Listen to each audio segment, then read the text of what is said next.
Hello everybody and welcome back to the channel. Today we are doing our review and discussion of Logtown. Just kidding, I know it's actually pronounced Logtown because enough of you have said in the comments that this last town is really like a play on words that the author has done. In that the town is pronounced like prologue, so Logtown, and this whole East Blue saga should be looked at as if it is a prologue for the rest of the One Piece story. Now, obviously, I have no idea if that's true or not, I'm just going off what I've been told.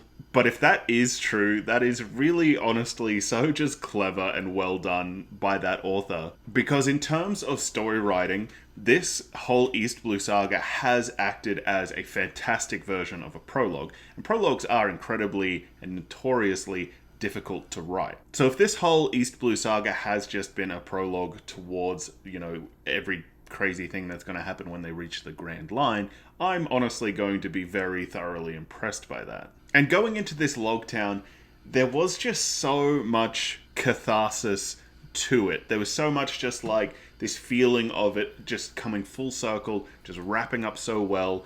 I knew that it was the end of the East Blue saga, and it did just wrap it up so incredibly well. And originally this video was going to be a Logtown and East Blue Saga review. I was going to do them both together because I didn't expect there to be too much from this like 4-chapter Logtown saga. But it turns out that a lot of just like really great things happened, and I want to talk about them all without feeling rushed. And let's start off with what this town represents. So firstly, it is Gold Roger's birthplace, and it is Gold Roger's death place. It's where he was executed, and they still have the gallows where he was beheaded in the town center. But not only that, it is also the last town, or the last island, or whatever, before they reach the Grand Line.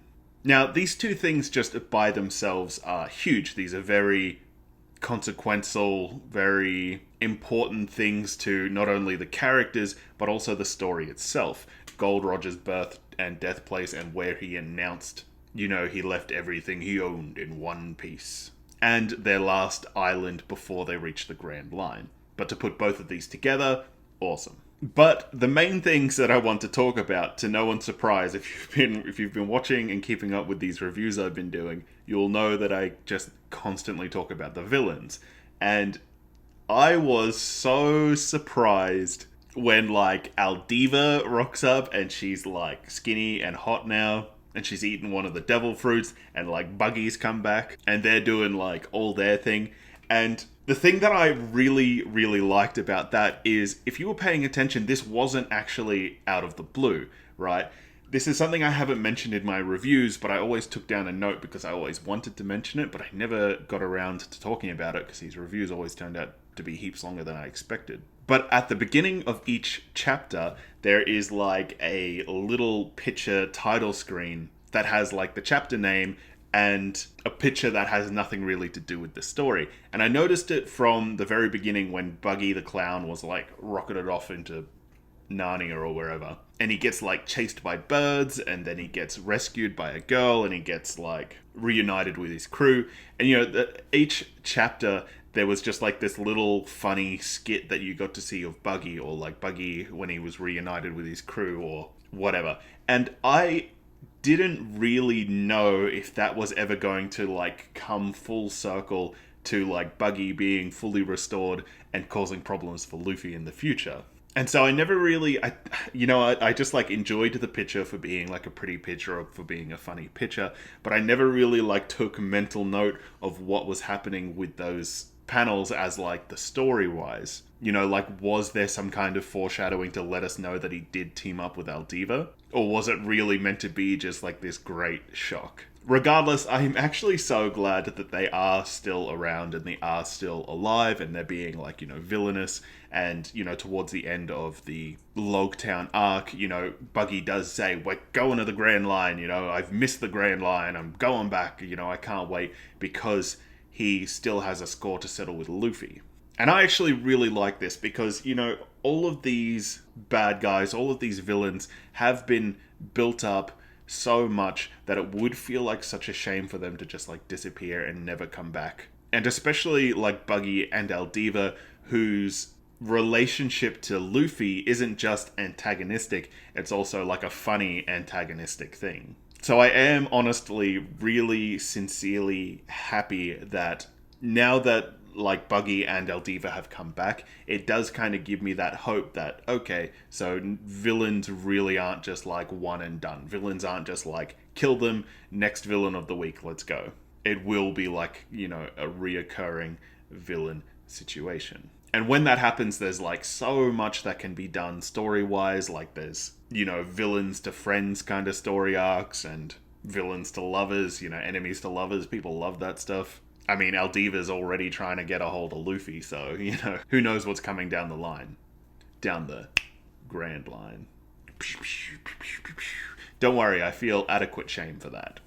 I'm also glad that we finally got to see what Shanks has been up to. I feel like I should have been paying more attention to, you know, like the specific island he was on and kind of what was going on there, because all I remember was that he was hungover and he was grumpy, and then Hawkeyes comes and shows him like Luffy's bounty, and they have another big celebration. After this, I might actually go back and kind of like scour those panels to see if there is anything that I should have picked up on, see if there's any foreshadowing to let me know what Shanks has been doing or what he's planning on doing. But it was actually really nice just to see him again. Like, I know that we haven't really had that much to do with him, but he is so much a part of Luffy that you still kind of like wish the best for him. And, you know, he did lose his arm to save Luffy's life, so you still do like wish the best for him, and I hope that he is up to like something fun or profitable or whatever it is that Shanks' dream is. I hope that he's pursuing that one.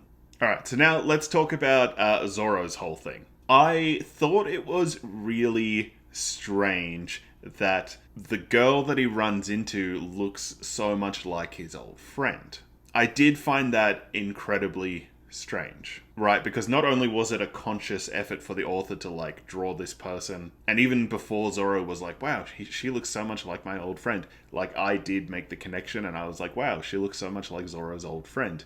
So it did feel weird to me that the author did make this person look so much like Zoro's old friend.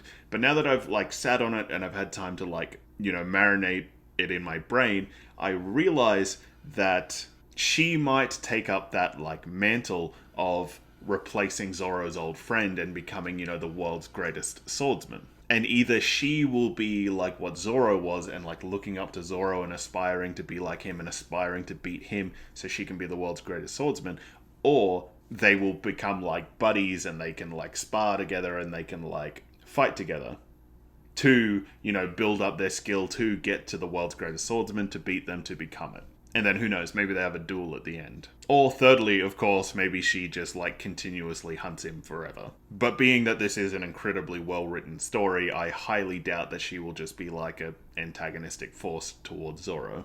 And of course, we have to mention, you know, obviously Zoro was just a badass. He went and, you know, he found a cursed demon sword. And the guy was like, I can't sell you that. I can't sell you a cursed sword because anybody that has it will die terribly. And so Zoro's like, alright, let's see what's stronger. This sword's curse or my luck? Throws the sword in the air and just like sticks his arm out. And we're just there as the reader like, alright, you're a badass, Zoro, we get it. And so he gets like the cursed demon sword, the like great sword, and then like old mate's family heirloom sword. Which is good for him, because I like Zoro, so I'm glad that he's got like 3 good swords now. Because I am invested in his story. I am invested in Zoro becoming the world's best bladesman. So I do want the best for him. So that then leads us on to Luffy. Let's talk about Luffy's little adventure now. He goes to the Great Square, or whatever you want to call it, and he finds Gold Roger's execution platform, the gallows. And, you know, he has this moment where he's, like, looking at the gallows and he, like, feels the, you know, power of where he is. You know, he feels the history of the moment. And then he just, like, leaps up onto the gallows and, like, looks out and goes, wow, so this is what Gold Roger saw when he was being executed. And that moment is actually drawn really well as well. Because, you know, the author, he could have drawn that moment any way he pleased, but for some reason the way that he did draw it with like all the people down below him, it did feel really powerful and really like a throwback moment to that execution, even though, you know, like we weren't there for it, but you could really imagine it, you could really see it happening there.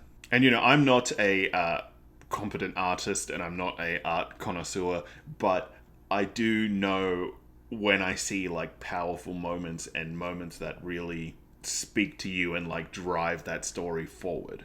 And that was one of those moments. This is, of course, where Buggy the Clown and Aldiva come back, and that unicycle guy that Zoro fought in the first one locks Luffy in like the stockade, I think they're called, or the stocks, I don't know. He locks him in one of those like wooden things where you got your head and your hands through it, and they're going to execute Luffy on top of the gallows where Gold Roger was executed.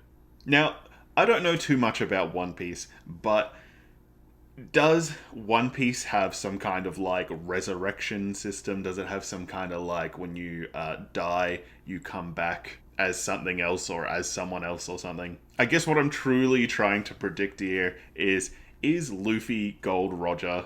Like, is Luffy, or was Luffy Gold Roger in another life? Because I believe that their ages line up pretty significantly well. Like, Gold Roger was executed 20 years ago and Luffy's like 18 or something. So like that time frame kind of lines up pretty well. Or if Luffy is not Gold Roger's from another life, they're really trying to show that like similarity. They're really trying to show that like Luffy is starting where Gold Roger ended. He is going through all the things that this other guy went through. And I'm going to predict it right now.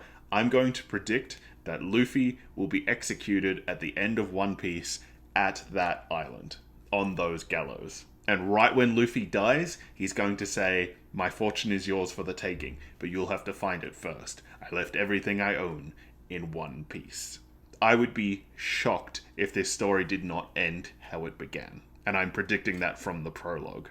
And of course, in this moment, we get the typical funny Luffy moment where, like, Luffy is, like, in the stockades and Buggy's like, "Alright, this is going to be an execution, you know, blah, blah, blah." And Luffy's like, "Oh, wow, I've never been to an execution before. You know, who's being executed?" And Buggy's like, you're getting executed right now. I'm about to kill you."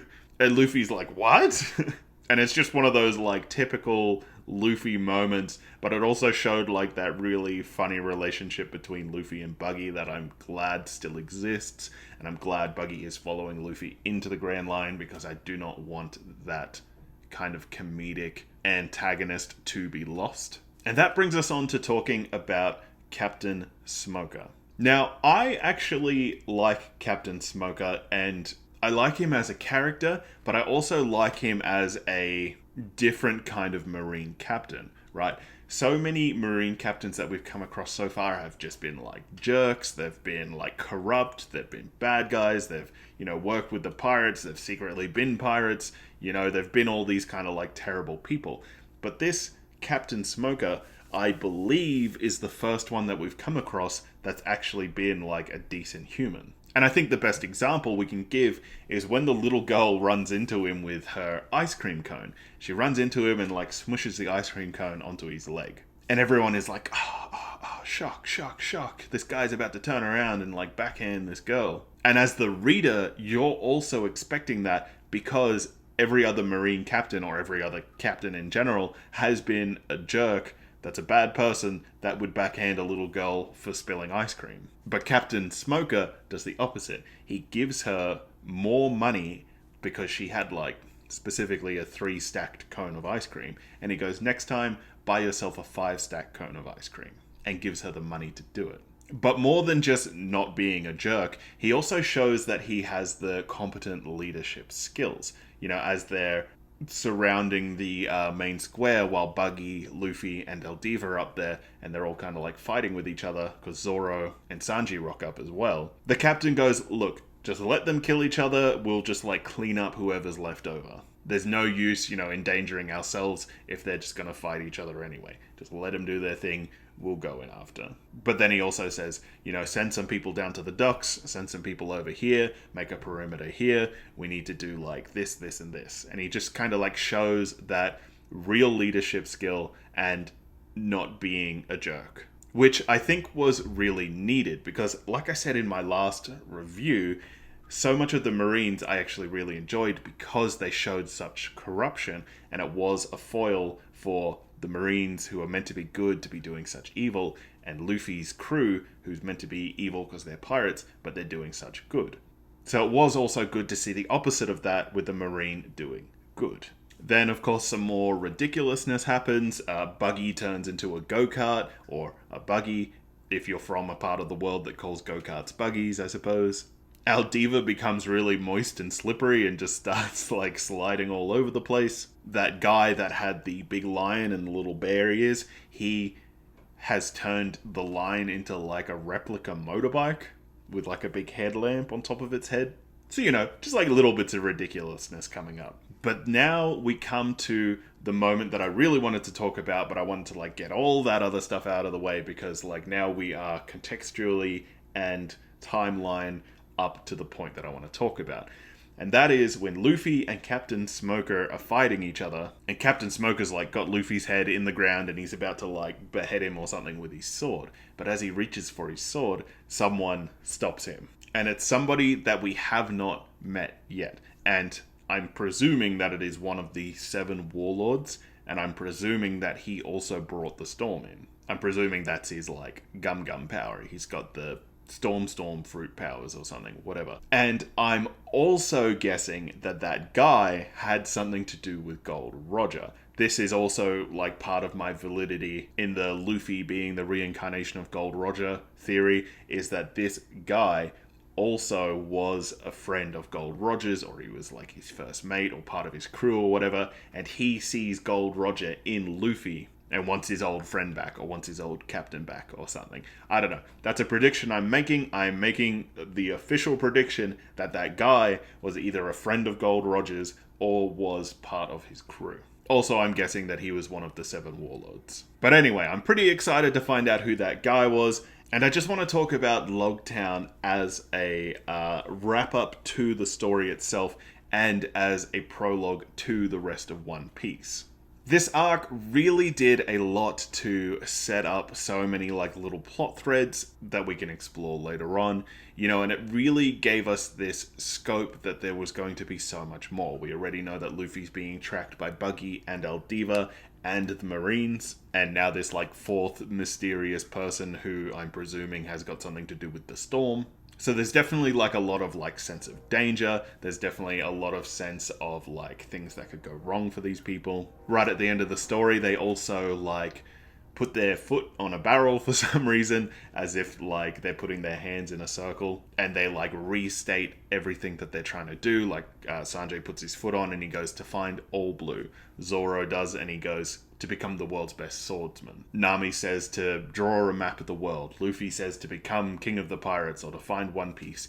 And Usopp says to become a brave seafaring warrior. So it really does wrap up that first, like, arc really well. It really does wrap up that first saga really well and set up for the rest of One Piece at the same time, which, like I said before, is a really incredibly difficult thing to do in storytelling. So the fact that this author was able to do it so just, like, seamlessly and well in such a short amount of time, to, like, recontextualize everything that we've just read and to just, like, drop it all on us so we can, like, get reminded of everything that's happened, but also get fired up for the rest of the story. I mean, I don't want to sound like I'm just sitting here repeating myself, but it was just incredibly, really well done, and I'm thoroughly impressed, and I'm really excited to see what the rest of this story has to offer.